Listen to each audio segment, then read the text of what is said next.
had highlighted a little while ago. Coming to inflation, the headline inflation moderated during January-February 2025 following a sharp correction in food inflation. The outlook for food inflation has turned decisively positive. The uncertainties regarding Rabi crops have abated considerably, and the second advance estimates point to a record wheat production and higher production of key pulses over that last year.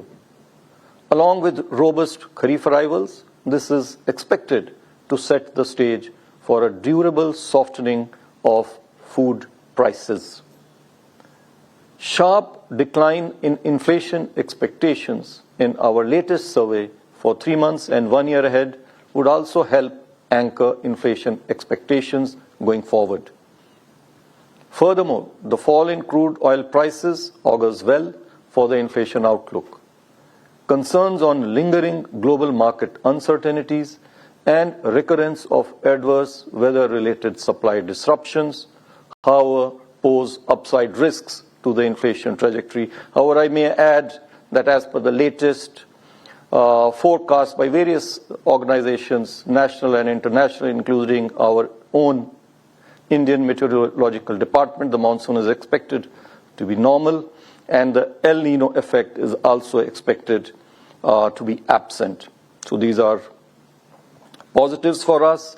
Taking all these factors into consideration and therefore assuming a normal monsoon, CPI inflation for the financial year 25-26 this year is projected at 4%, with Q1 at 3.6%, Q2 at 3.9%, Q3 at 3.8%, and Q4 slightly higher at 4.4%.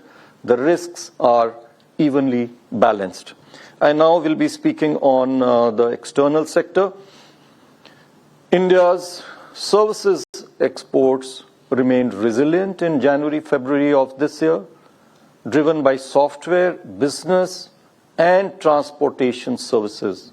Going forward, net services and remittances receipts are expected to remain in large surplus, partly offsetting the trade deficit.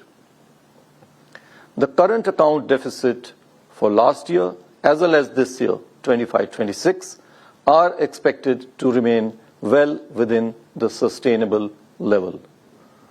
On the financing side, gross foreign direct investment, FDI, remained strong during the period of April 24 to January 25.